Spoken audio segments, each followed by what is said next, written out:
Hello everyone, welcome to perform education. आज की इस वीडियो में हम अपने क्वांट वाले चैप्टर को ही कंटिन्यू करेंगे। तो न्यूमेरिकल टेक्निक ये बीसीए फिफ्थ सेमेस्टर का सब्जेक्ट है एंड ये सब्जेक्ट बीसीए 054 कोड से है एंड इसमें हमने ब्लॉक 1 के लिए एक चैप्टर कंप्लीट कर लिया था। लेकिन आज इस वीडियो से हम या आज से ही जो 12 दिसंबर 2020 से हम इसके लिए एक नया चैप्टर शुरू कर रहे हैं जो ब्लॉक 2 का है। तो ब्लॉक 2 के लिए इंटरपोलेशन एक चैप्टर है जिसमें 3 यूनिट्स हैं। तो एक कॉन्सेप्ट है इंटरपोलेशन पूरा जिसमें ये तीनों यूनिट्स कवर हो रही हैं। तो मैंने ये अभी इसलिए पिक किया ये वाला जो ब्लॉक है क्योंकि ये थोड़ा जल्दी हो जाएगा और इसमें से क्वेश्चंस काफी पुटअप करता है और बहुत इजी भी हैं इसके क्वेश्चंस। तो जल्दी से ये वाले चैप्टर हम कंप्लीट करने का ट्राई करेंगे। देन उसके बाद फिर से मैं ब्लॉक 1 कवर करूंगी जिसके क्वेश्चंस के कुछ चैप्टर्स हमारे रह गए थे, तो वो हम देखेंगे इसके बाद वाले चैप्टर में। तो अभी के लिए स्टार्ट करते हैं इंटरपोलेशन। इंटरपोलेशन के लिए ये ब्लॉक 2 आपका बुक में होगा इंटरपोलेशन नेम से। यूनिट 1 इसमें है पहला operators, unit 2 is interpolation with equal intervals and unit 3 is interpolation with unequal intervals. तो ये 3 ही यूनिट्स हैं, ये तीनों यूनिट्स कनेक्टेड है। तो इंटरपोलेशन जो आज मैं इस वीडियो में बताऊंगी आप इसको ध्यान से समझें और अगर आपके कोई भी डाउट्स होंगे इससे रिलेटेड तो आप मुझे कमेंट कर सकते हैं या टेलीग्राम ग्रुप में मुझे मैसेज कर सकते हैं। सो स्टार्ट करते हैं इंटरपोलेशन। तो इंटरपोलेशन में यहां पर मैंने डिफाइन किया हुआ है, तो पहले डेफिनेशन देख लेते हैं। Interpolation is the process of estimating unknown values. Interpolation एक प्रोसेस है जिसमें हम अननोन वैल्यूज का एस्टिमेट करते हैं, मतलब उनका अनुमान लगाते हैं या प्रेडिक्शन करते हैं। That fall between known values. तो वो ऐसी वैल्यूज होती है अननोन जो किसी नोन वैल्यूज के बीच में आती है। ये हमारी एक सिंपल डेफिनेशन यहां मैंने लिखी है। अब यहां पर डिटेल में मैं आपको बता रही हूं। Interpolation in the mathematical field of numerical analysis, ये एक ऐसी फील्ड है न्यूमेरिकल एनालिसिस की। इंटरपोलेशन एक टाइप है एस्टिमेशन का, मतलब अनुमान लगाना हम इसमें करते हैं। A method of constructing new data points. इस मेथड में हम new data points find out करते हैं। यही अननोन वैल्यूज की जो बात हो रही है वो न्यू डेटा पॉइंट्स ही है with in the range of a discrete set of known data points. अगर आपको कुछ डेटा पॉइंट्स गिवन है तो वो नोन डेटा पॉइंट्स है और अगर आप उनकी हेल्प से ही उनके बीच का कुछ डेटा फाइंड आउट कर रहे हो तो वो हमारा न्यू डेटा पॉइंट्स होंगे या अननोन वैल्यूज होंगी। अब इसको हम एक एग्जाम्पल से समझते हैं। डेटा पॉइंट्स मतलब होता है एक डेटा। अगर हम मैथमेटिक्स की बात कर रहे हैं तो मैथमेटिकल फील्ड में हम उसको डेटा पॉइंट्स कहते हैं क्योंकि हम उसको रिप्रेजेंट करते हैं ग्राफिकली टेबुलर फॉर्म में, तो वो एक तरह का हमारा डेटा पॉइंट्स बन जाता है। तो यहां पर मैं आपको बताने जा रही हूं कि कोई भी डेटा हमारे इस वर्ल्ड में आज की ही टाइम में ही हमारे पास इतना सारा डेटा है जो हम रोज देखते हैं। जैसे कि आप इसका ही डेटा बना सकते हो कि आज में और कल में कितने क्रिमिनल केसेस हमारे दिल्ली में हुए। तो ये सब डेटा कैसे पता लगता है, इसके लिए कुछ कैलकुलेशंस हो रही है एंड कुछ प्रेडिक्शंस हो रहे हैं कि आने वाले टाइम में बारिश होगी या नहीं होगी। तो ये सब इंटरपोलेशन है। बेसिकली जो ये इन्वेस्टर्स होते हैं जो इन्वेस्ट करते हैं तो ये भी इंटरपोलेट कर रहे हैं। कैसे इंटरपोलेट कर रहे हैं? पिछला डेटा इन्होंने देखा और उन्होंने उसके हिसाब से एस्टिमेट किया कि उस रेंज में अगर ऐसा हुआ था तो इस रेंज में मेरे अकॉर्डिंग ऐसा हो सकता है। तो ये बेसिकली पूरा एक तरीका है फाइंड आउट करने का किसी अननोन वैल्यू को किसी नोन वैल्यूज डेटा सेट के बीच में। तो अभी मैं आपको एक छोटे से एग्जांपल से यहां बताऊंगी। डेटा यहां पर गिवन है, डेटा कह लीजिए इसको या मॉडल कह लीजिए। अगर हम बहुत बड़ी बात करते हैं, बड़े पैमाने में बात करते हैं तो ये एक मॉडल हो जाता है। ये मॉडल क्या है? ईयर, जिसमें आपको गिवन है 1891, 1901, 1911, 1921, 1931। ये ईयर आपको गिवन है और इन्हीं ईयर्स में क्या पॉपुलेशन रही होगी वो भी गिवन है। तो 1891 में 46,000 पॉपुलेशन थी एंड 1901 में 66 पॉपुलेशन थी, 66,000। एंड ऐसे ही 1911 में 81,000 पॉपुलेशन थी, 1921 में 93,000 पॉपुलेशन थी एंड 1931 में 101,000 पॉपुलेशन थी। तो इस अकॉर्डिंग हमने ये डेटा हमें मिला। अभी डेटा कैसे मिला होगा, कुछ सर्वे हुए होंगे जिस अकॉर्डिंग हमें ये पूरा डेटा अवेलेबल हुआ है। तो ये डेटा सर्वे के वजह से हुआ है, हम सर्वे की बात यहाँ नहीं कर रहे हैं, हमारे पास ये डेटा आ गया है सिर्फ। अब ये डेटा है, अगर मैं आपको कहूं कि आपने 1925 के लिए क्या पॉपुलेशन रही होगी वो फाइंड आउट करनी है। तो फाइंड पॉपुलेशन इन 1925। तो मैंने आपको क्या बताया, पहले मैंने आपको एक डेटा दे दिया, उसी डेटा में मैंने आपको बोला है कि 1925 ईयर में क्या पॉपुलेशन रही होगी वो बताइए। तो क्या पहले आप चेक करोगे क्या ये 1925 इस डेटा के रेंज में आता है क्या है ये डेटा 1891 से लेकर 1931 तक है। क्या दो ऐसे सेट हैं जहां पर ये लाई कर रहा हो? यस, 1921 के बीच में 1931 के बीच में हमारा 1925 आता है। तो बेसिकली यही हमारा इंटरपोलेशन का प्रोसेस है। अभी हम फाइंड नहीं कर रहे हैं कि क्या पॉपुलेशन होगी, अभी हम प्रोसेस समझ रहे हैं कि डेटा अवेलेबल है एंड नोन डेटा अवेलेबल है, तो जो हमें अननोन फाइंड आउट करना है विच इज 1925 में क्या पॉपुलेशन होगी वो इस डेटा के बीच में लाई करता है।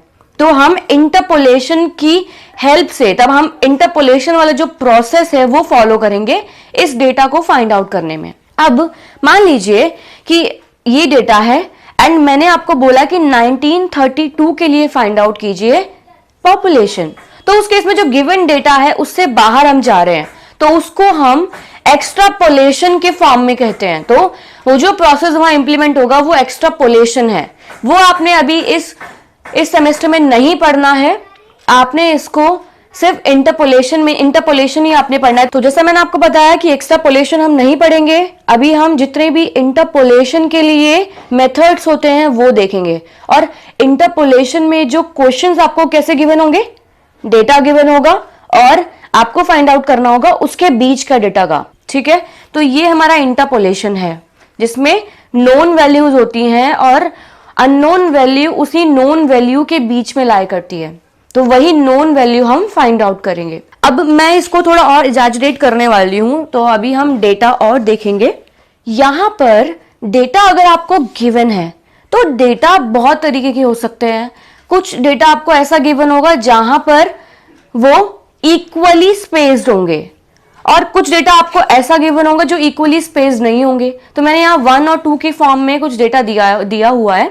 जैसे अगर आप यहाँ देखोगे तो 1891 एंड 1901, 1911 और 1921, 1931। अब x0 x1 इसको मैं यहाँ पे दिखा रही हूँ x0 x1 x2 x3 x4 करके। यहां से अगर मैंने फाइंड आउट किया ये मेरा बड़ा है ये मेरा छोटा है, तो मैं यहाँ पर x1 माइनस x0 कर रही हूँ, तो ये हो जाएगा 1901 माइनस 1891 इज इक्वल्स टू, ये हो जाएगा 0 एंड यहाँ से ये कैरी होगा तो मेरे पास ये हो जाएगा 10 माइनस 9 1। तो मुझे क्या मिला, 10 मिला। अब 10 मान लीजिए कि डिफरेंस है दो डेटा सेट के बीच का, दो डेटा पॉइंट्स है, उन डेटा पॉइंट्स के बीच का जो आपको डिफरेंस मिला वो 10 का है। तो मैंने चेक किया क्या वो आगे आने वाले डेटा पॉइंट्स में भी वही सेम है। तो 1901 को मैंने माइनस किया 1911 से तो भी मुझे 10 मिला, 1921 को माइनस किया 1911 से तब भी मुझे 10 मिला, 1931 को माइनस किया 1921 तब भी मुझे 10 मिला। तो इसका मतलब जो मेरा ये h है, मैंने इसको h से डिनोट किया है, जो मेरे दो पॉइंट्स के बीच का डिफरेंस है और वो ओवरऑल डिफरेंस कॉमन डिफरेंस है, ओवरऑल डिफरेंस कॉमन डिफरेंस है जो कि 10 है। तो इस केस में हम इस तरीके के डेटा को इक्वली स्पेस्ड डेटा कहते हैं।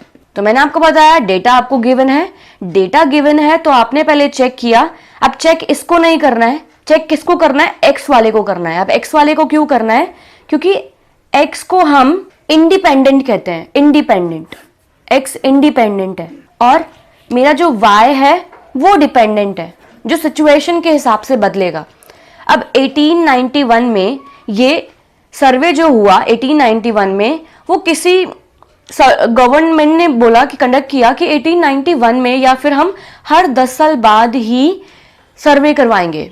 तो ये एक इंडिपेंडेंट चॉइस है जो हमने ली कि हम 10 साल में कराएंगे। तो स्टार्ट किया मैंने 1891 से।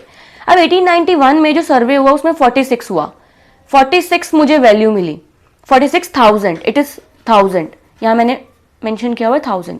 तो 1891 में 46,000 पॉपुलेशन है।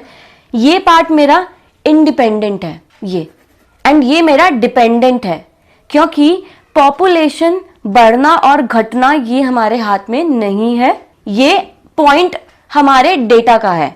तो इस केस में ये जो y आ जाता है ये डिपेंडेंट वेरिएबल कहलाता है, और x के लिए जितना डेटा गिवन होता है वो आपका इंडिपेंडेंट वेरिएबल के अंदर आता है। तो इंडिपेंडेंट चॉइस मेरी क्या हुई, 1891, 1901, 1911, ये मेरी इंडिपेंडेंट चॉइस है।